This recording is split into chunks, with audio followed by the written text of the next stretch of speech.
Man. Hey, y'all. Thank y'all for being here with me. I know that I set the schedule to go live at 10:15, but I'm excited. So I'm going to go live at 10. And yeah, a couple of things I want to start off by saying. Um, if if my cousin Chris, uh, reached out to me and let me know that he watches my videos and and he said, hey man, I appreciate your videos, but Chris, man, I appreciate you for watching the videos, and you don't know what that meant to me for you to actually say that, brother. I love you, man, and I love everybody to watch these videos, and I appreciate it a ton. But with that being said, if you guys, watch these videos and appreciate the content and want to see more of the content, um, please subscribe, like, and share the videos. What that does is allow the videos to be pushed higher in other people recommendation watch list. And it takes a lot of energy. It takes a lot of energy to create these videos. Right now I'm sitting outside of Starbucks on my laptop, sitting in my truck. My phone was acting up, but I just felt like it was important enough to actually do a video.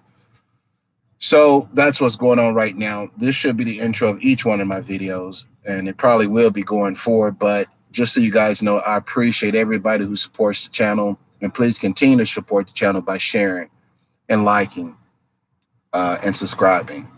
With that being said, let's dive right into what our topic is today. This is about a lot more than just color, right? This is about a lot more than just color. And what absolutely baffles me is let's think about this, right? So let's think about this. Maybe it's just an excuse to come out to Starbucks and get some coffee. Let's think about this. You have a large percentage of the you have a percentage of the population that and just follow me with this, that does not think white supremacy and white privilege exist. I've seen it now for the last 15 days on social media. Some individuals think it's stupid. Some people have even gone to the extent of commenting in some of my social media platforms, Facebook, YouTube, that they think that it does not exist, right? And there is no such thing as white privilege, and there is no such thing of white supremacy or along those lines. Well, I'll introduce just a tad bit of just logic with that. I'm not even going to debate that idea, but just here's a piece of logic, right? You have Black Lives Matters protesting, right? Right. Okay. And mixed in with the Black Lives Matter protests, you have other whites, and I'm not just talking about Antifa either. Even Antifa, though, also, you have other whites. Regardless of what your opinion is, you have other whites factually protesting alongside blacks. And then you got to ask the question, then why are they there? Right? We'll just use some simple deductive reasoning or Socratic law questioning. Why are they there? They have shown that they're there because they're in support of the brutality of the police department amongst a specific race, the inequalities of the social system amongst a simple race and all people, right? For individuals to not acknowledge that white supremacy and white privilege is real in the social fabric of America is delusional at best. Is delusional, is denial but it's delusional at best. Think about your family members that are saying that stuff, white America. Think about the family members of yours that talk that way. I don't see what this is all about, right? I don't see why they have to do this or do that. Think about those people that are regurgitating those statements. And that's where you'll find your white supremacist and your racist. Because you know, when you sit back and think about it, you're like, no, this is pretty obvious. This is pretty obvious. And if you have a sound mind, it don't take much to come to that conclusion, right? Oppression have been real. It's real. It's been real since the beginning of time. Oppression is a real thing, right? And we can hang on that topic and we can talk about that until, but maybe we need to dive into that again at some point in the future. If you have any good suggestions and questions and comments, please go ahead and comment. I'll love to address them real time. I also want to talk about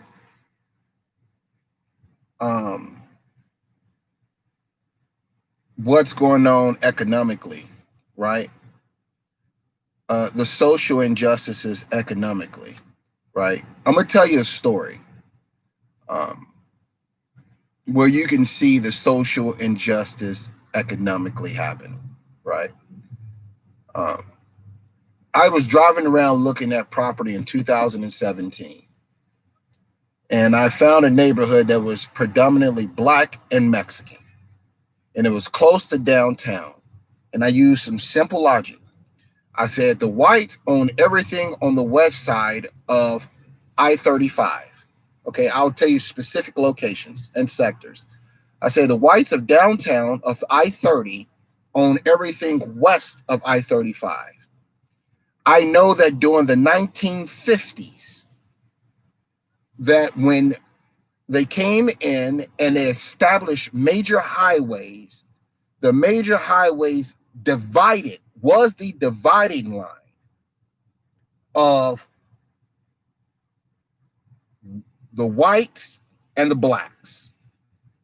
I think it was Hoover or Eisenhower, one of those presidents. I don't remember which one it was, but it was one of those two presidents that when they came through and built major highways, those were dividing lines and segregation lines for Black America and white America. Now watch what I'm about to do. Okay, with knowing that information, right? Because you would think that you have to be a specialty to be able to spot when gentrification is happening in a neighborhood. No, it's pretty obvious. Okay, so with knowing that being a dividing line, and you know what the values on the west side of the highway is, right? Then you got to ask yourself, will this happen to the east side of the highway? And then you start to see businesses starting to gray the line. They'll start to put their business, they'll gray the line. Maybe you'll have a little small mom and pop white business going on the east side of that dividing line. And you have to and just be watchful of it. Now watch what happens. I bought a house on the east side of 35, right? In 2017 for $69,000, right? That was the going market value, $69,000. Okay. In 2017, in March of 2017, I believe, March or May. And February of 2018, that house was valued for $134. Okay. Taxes went up significantly. Now I had to pay taxes on the value of $134. And this is how gentrification happens and they push blacks out of the neighborhood and they push Mexicans out of the neighborhood who cannot afford those inflated property prices. Now watch this. In February of the next year, that's what the property value was. By April, no, I'll say by July, the property value went up from 134 to 169. Okay. By 2018, the property value of that house was around 174. Okay. By 2019, the property value of that home, if you go on Zillow, you can just search me in Zillow. If you go on Zillow, the property value of that home was 189. By November of 2019, the property value in that neighborhood was $215,000. That is a fact. You take property values that individuals who are retired and never really had a solid job because they were low-income individuals, and in those neighborhoods, those property values went up from $50,000 to $60,000 to $200,000. How are the original individuals in that neighborhood are going to pay simply the taxes on those properties? They're not going to pay the taxes on their properties. When they receive those delinquent letters, those in capital red lines, they're going to scare them and they're going to sell those properties because they think they're getting a good deal. They think they're getting a good deal at $100,000 or 110 or okay. That's one of the problems. Then you have and I watched it happen out of the steps of the neighborhood. Then you start getting the enforcement on the racism. They send the enforcement on racism in. They're coming into those neighborhoods and they start to make fictitious changes, fictitious demands. No more loitering, or no more this, no more this, no more that. You know, you can't hang out here, you can't hang out there, you can't do this, you can't do that. You know, then they start. If you do this, you're going to be fined. If you do this, you can be subject to arrest. If you do this, you can.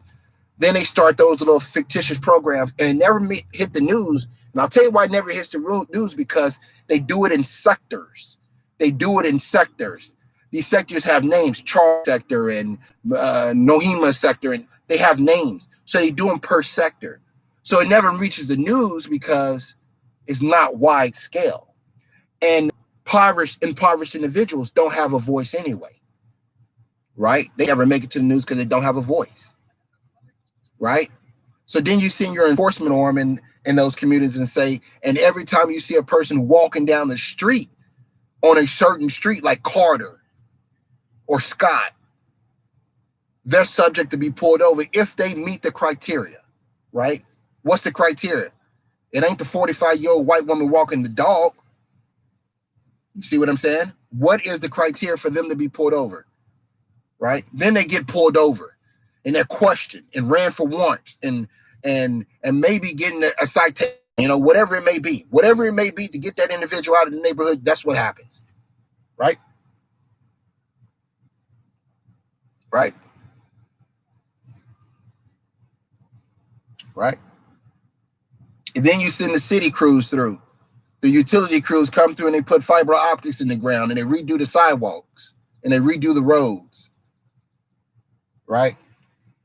And then they say that's why we rose the taxes, but then the taxes go up again, right?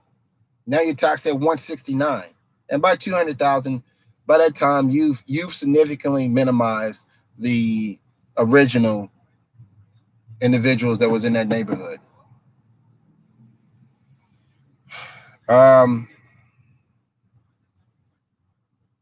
So you have that social inequality, right? We're still fighting if gentrification's real. A method that is used by whites is to deny. You deny. All you have to do is deny. And that's what they do. They deny. They just deny. Is gentrification real? Of course gentrification happens. Is it real? Look at Austin. Look at the east side of Austin. Homes, I sold a home before I left Austin for $153,000, and that was a balloon price over in on the east side of Austin. Now those homes are $800,000, $900,000, almost $1 million. You could say supply and demand. You can use all, and we're going to go down this road in this video. You can use all of those capitalist terms if you want. Let's talk about capitalism. Let's switch gears. Let's switch gears and talk about capitalism, right? This country consists of capitalists, and then there's another sect of people that this country consists of. And I'm not talking about, well, it's communist. You can put titles like communist or socialism on these individuals, but that's not correct, right? Right. So if you are a family that puts family above profit, right?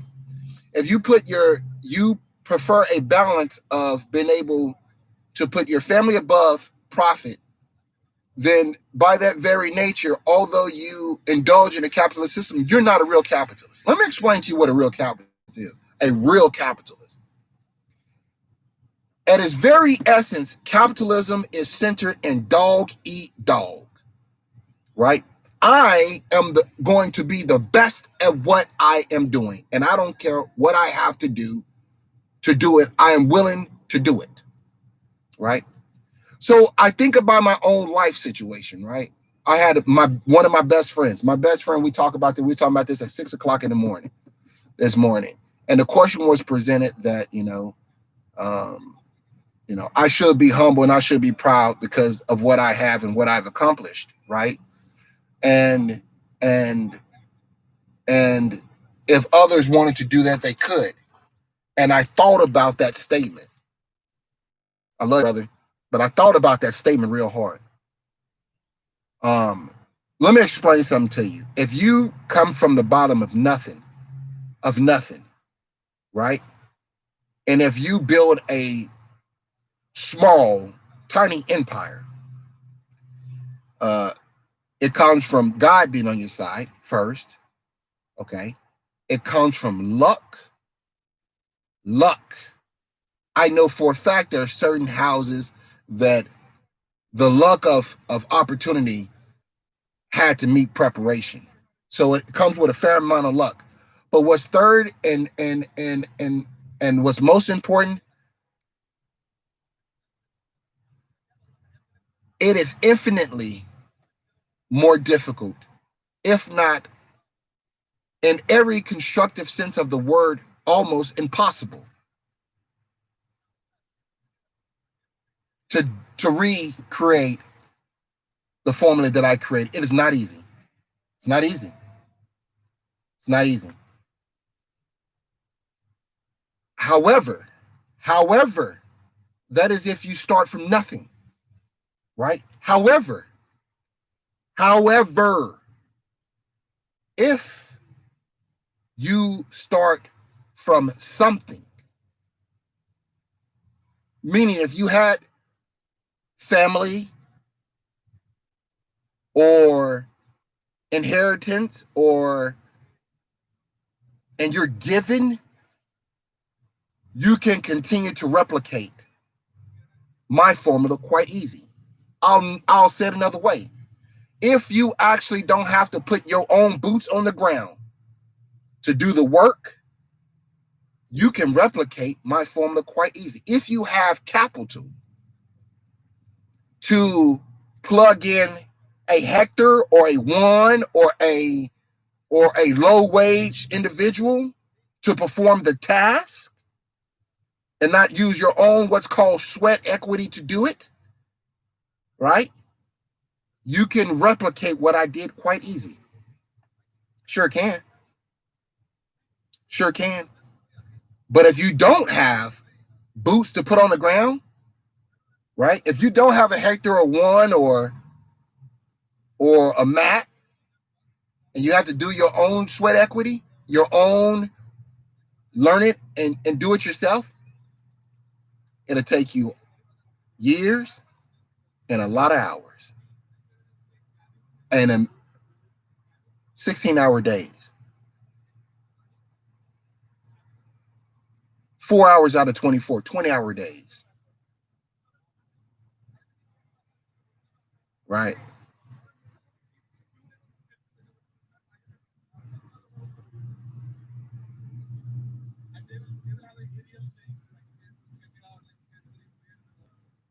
The system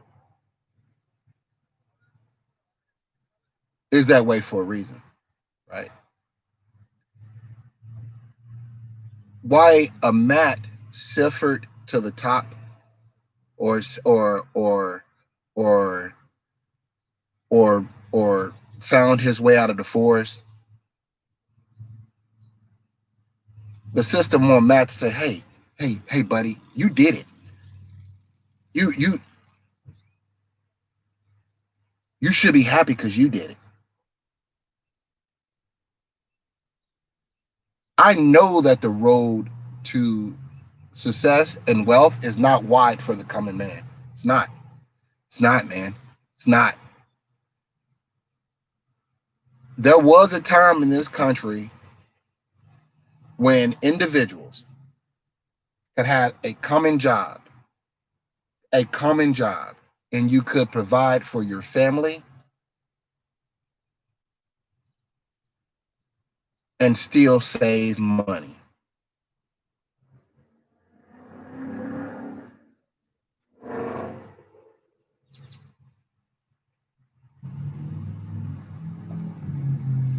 That's not what we see now. Folks having to work 2, 3 jobs, 2 or 3 jobs, man, to make ends meet. We ain't even talking about saving. 2 or 3 jobs to make ends meet. We're not talking about saving. What have we become? Like, what do you mean there's not a fight to be had?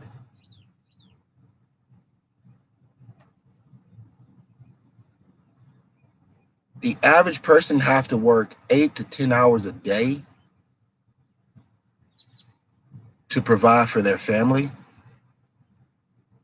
What do you mean there's not a fight to be had? The top ultra rich 1%, wrap your head around this. I don't think people understand what it means for the top ultra rich. The top ultra rich 1%, you'll never meet them. They don't even exist to you. They don't exist to me. The top ultra rich 1%, okay? 1% of the 1%, right? How can you spend $150 billion, right? Who needs $150 billion, right? Let me explain to you an, a theory that now exists that has become really well known. So you have people like Jeff Bezos, and you have uh, Warren Buffett, and you have all of these people with these ultra, the Waltons. There's this fear that by 2030, their kids, like these folks' kids, will have so much wealth, and because of compound interest, that they'll have such massive wealth that they will own all political systems, not just the United States political system, but you can own every political system. Politics, you really won't have a voice, right? Think about that. You can have so much wealth because of compound interest. There's not even, your wealth still grow no matter how much you spend. You can try to spend as much as you possibly can, but your wealth will still grow, right? To the tune of some countries' GDP.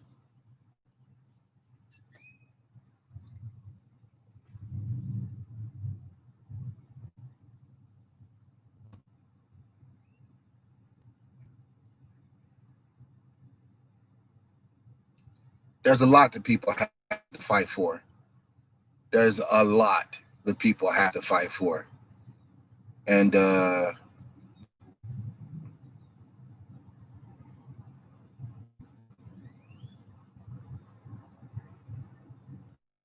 just to rant.